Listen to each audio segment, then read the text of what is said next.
All right, so I'm here with Omair Baig today, and he's going to tell us all about his experience of applying for the highly skilled migration program in the UK. So thank you so much for being here with us today, Omair. Thank you for having me. It has been a great pleasure. And we're really looking forward to hearing your advice about applying for this type of visa in the UK. So why don't you just first tell us a little bit about yourself and your background and what your career was at the time? So I did my graduation from Karachi, Pakistan in chemical technology back in 2003, and I started in oil and gas sector within Karachi. Okay. And so what initially led you to apply for the highly skilled migration program then? So in our part of the world, everybody wants to try, the first world country technologies and try to improve their career path and, excel in what they're doing. So at that point in time, I had three options. One was Canada, which was very famous for immigration. The second was Australia, and third was UK. Canadian immigration takes about 2 years from the start of the application all the way to the end, where you can fly to Canada. And it's a big country, so you have to decide which province you want to go and things like that. Australia, again, a massive country, and it takes about 11 to 14 months to get the immigration process done. Whereas UK at that time, back in 2007 and 8 when I applied, it used to take 6 months to get the highly skilled migration program visa. So with my previous history with UK, my family friends used to live there, it was an easier option and the faster option for me to opt for a UK. I see. So I guess you found quite a number of opportunities in your career track and path. And that also probably had something to do with your decision to go to the UK, right? Yeah, I mean, it has a lot to do with the luck.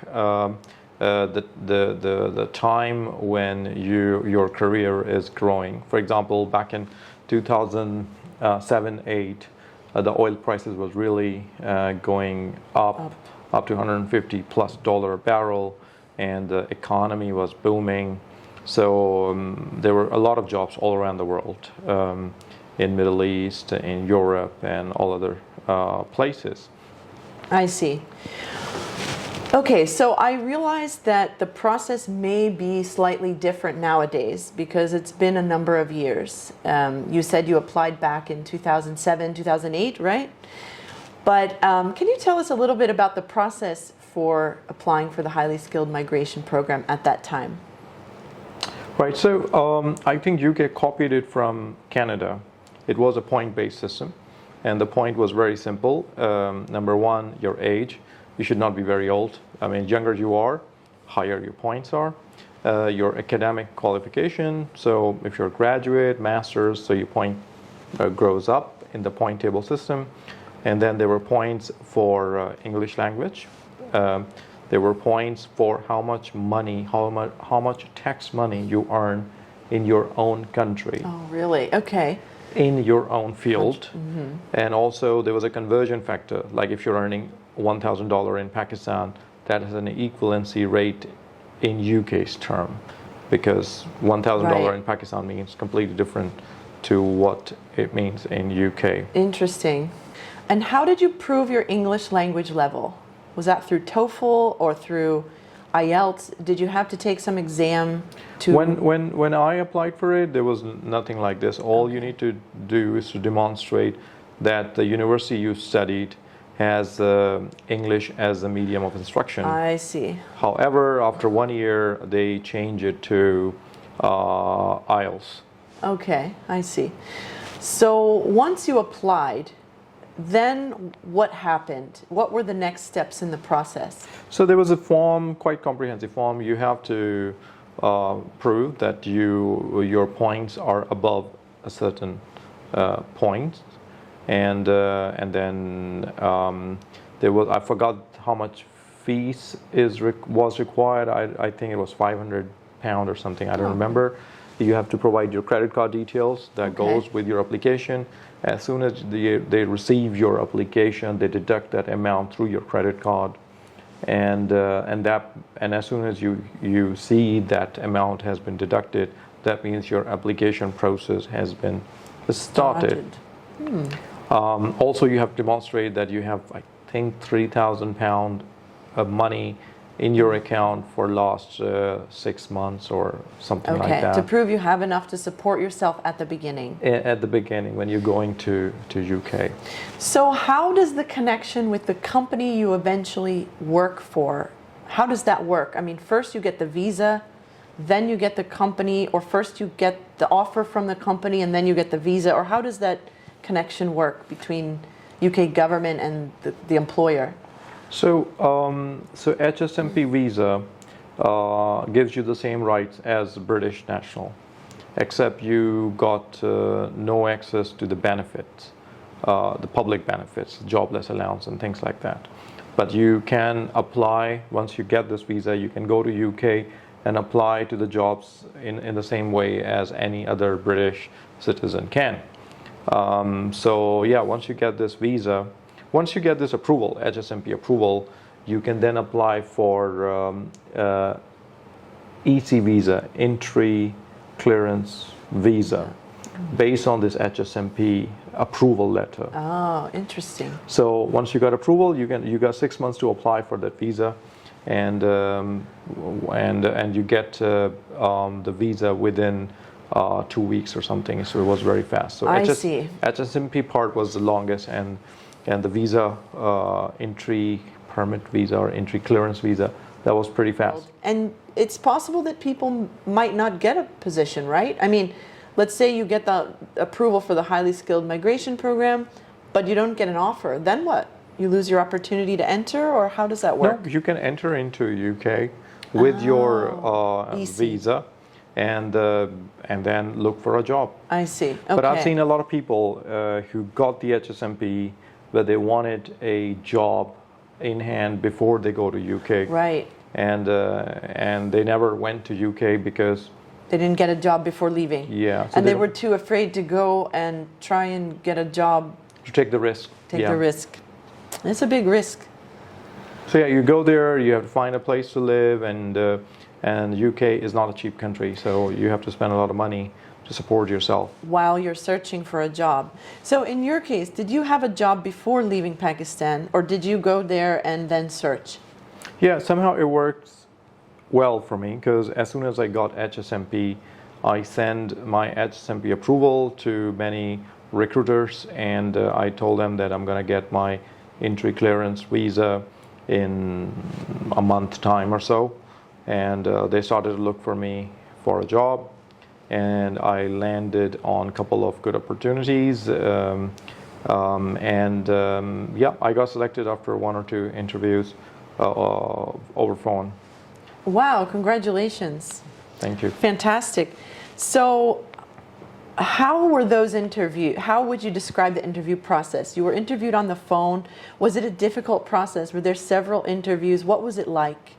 I mean, at that time, back in 2008 and 9, there wasn't a big concept of video conferencing and that sort of stuff. So Zoom and Skype were not really big at that time, right? Yeah, not at that point in time. So it mostly was done from landline to a landline. Right. And sometimes it was difficult to actually hear what they're saying, and different accents and things like that. But it works because they understand that how to conduct interview. So what was your experience like in the beginning of your time in the UK? Can you describe, do you remember how you felt when you first arrived and started working there? I'm sure it was really different and unique experience.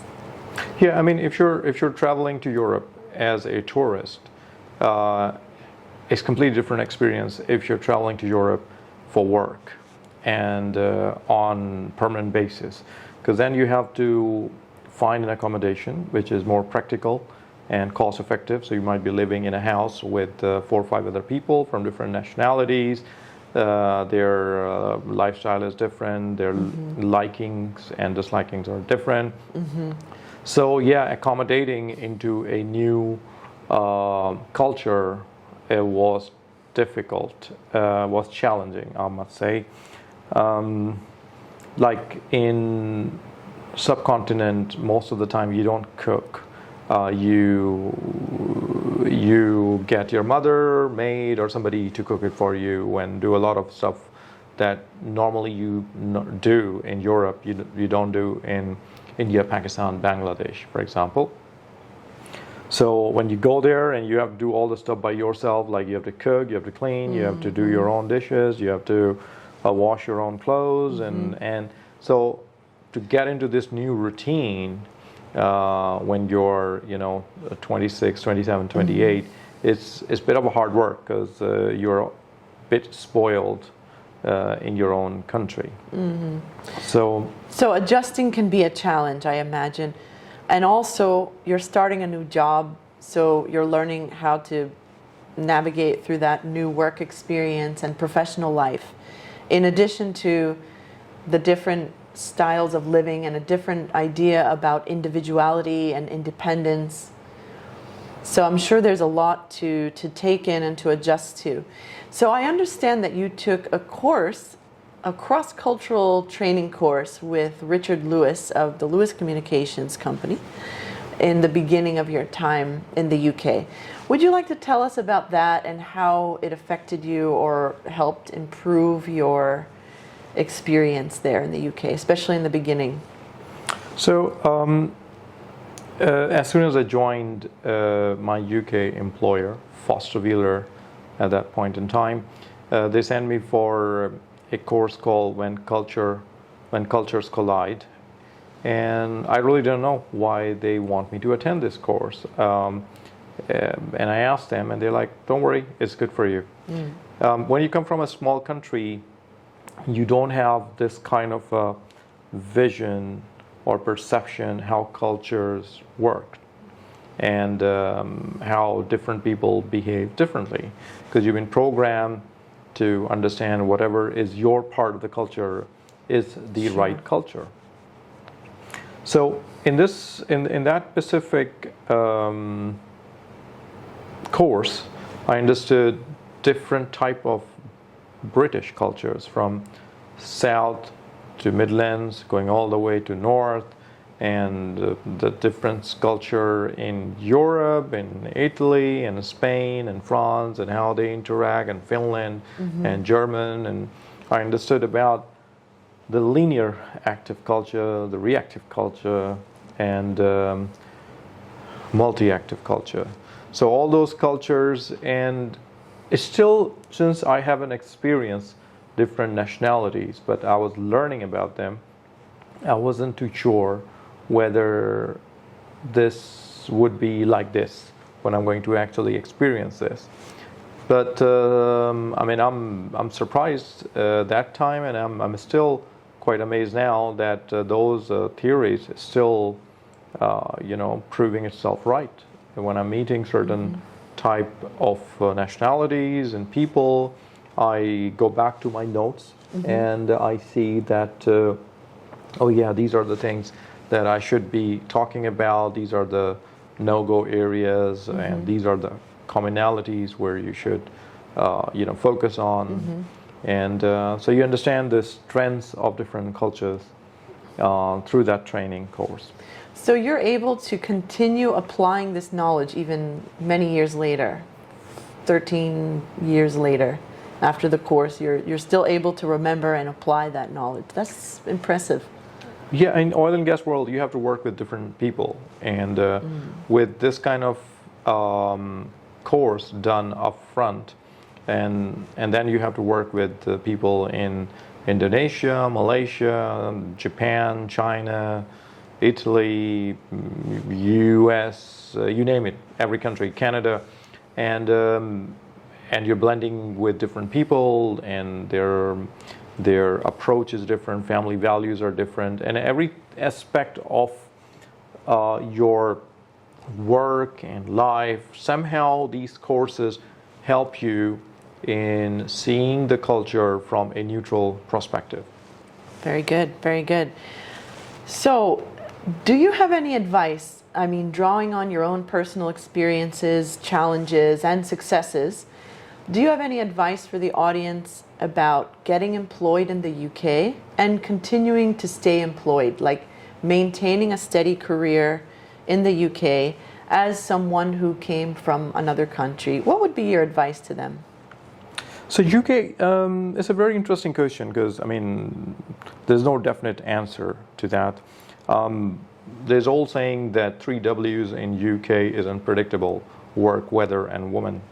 And I can guarantee there's some truth behind it.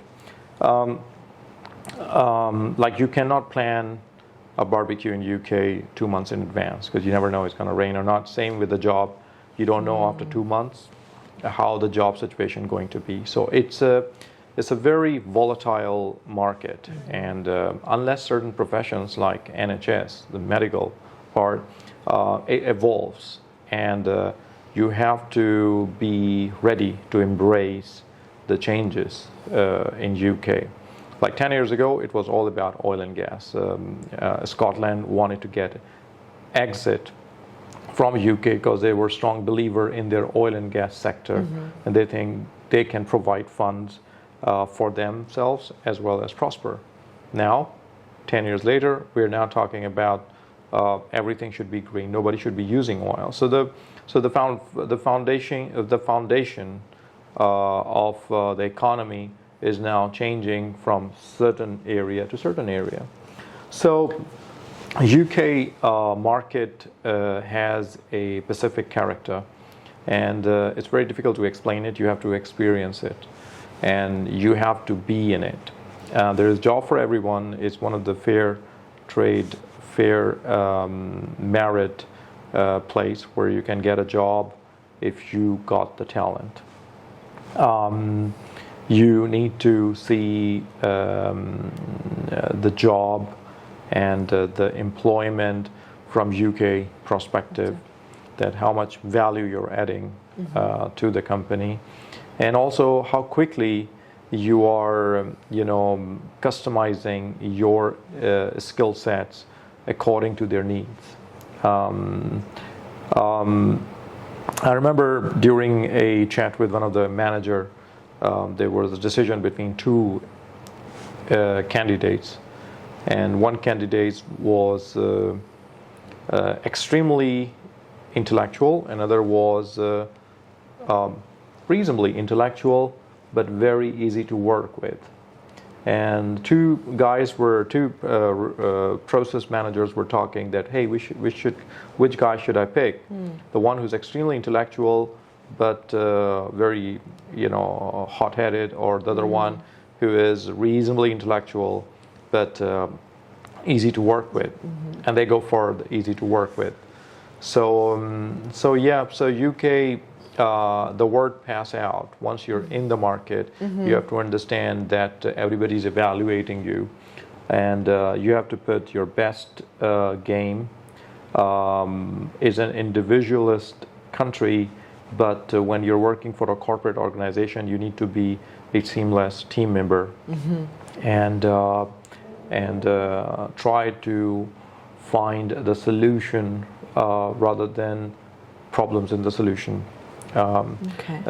So yeah, and once you got a better approval rating, the word is out that you're a very easygoing, good engineer, good professional. If you can work in any situation, any given situation, you won't struggle in finding job in UK if there are jobs. Good. Then, can you tell us about the path to citizenship then? Right, okay. I don't know what are the regulations now, but when I was there, you have to prove that you have stayed. So there are 2-step process. You apply for extension after 3 years of your first entry clearance visa, EC. So you get the HSMP, you get 3-year visa, entry clearance visa. And in that 3 years, there are certain protocol that you have to follow. You have to stay in UK for a specific time per year, I think 270 days per year. And you have to earn that much money per year, taxable income, in your own field, not doing odd jobs and things like that. The field you were originally given the visa for. Yeah. And if you prove that after the end of 3 years that you got that thing in you, then you get 2 more year extension, what they call it, leave to remain in UK, leave to remain in UK for another 2 years. And after that 2 years, you apply for indefinite leave to remain, where you have to prove that in 5 years there was not even a single time when you had a holiday more than that many days, and you earned this much money, taxable money that you contributed towards the UK society and finances in a certain way. And if you tick all the boxes, you can apply for indefinite leave to remain. Which is like a permanent resident card. Which gives you a card, yes. They call it LFR, which is, I think, indefinite leave to remain, something like that. And yeah, so if you tick all these boxes, you can apply for premium service. So they can look at your case and say, yep, you're fine, and in 1 hour you can get the results. Or you can apply for regular channel where you can get the results in probably a month or two. So once you get the indefinite leave to remain, then after 1 year you can apply for your passport, or what they call it, neutralization certificate. Naturalization? Naturalization, where you get you have to appear in a ceremony where you take the oath. You can take your religious oath, or you can take a non-religious oath. You owe certain things, whatever they ask you to repeat, and that's it. Once that part is done, you get that certificate, and then you apply for your British passport. So how did you feel when you received your British passport? So it's a big achievement because, and I can see that throughout this path, British system is very accommodating.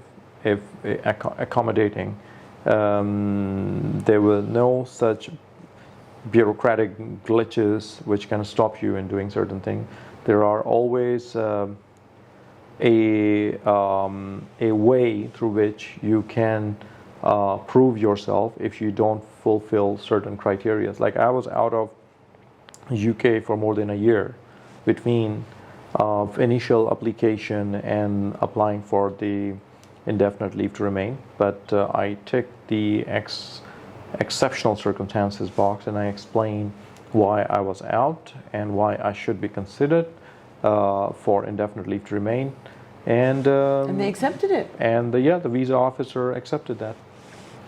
So there is a certain flexibility, even if the UK society and I think government procedures are pretty process oriented, and the procedures are clear and very transparent. At the same time, they had a certain level of flexibility and understanding for exceptional circumstances.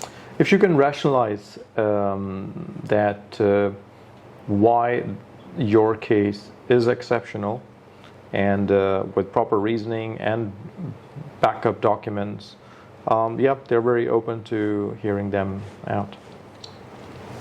So thank you so much, Omair, for all of this very valuable advice today. And I'm sure that all the young people in the audience who are also aspiring to pursue a similar path will find this very enlightening and also very inspiring. So thank you so much once again for your time, and wish you all the best of luck. Thank you very much, Cheryl.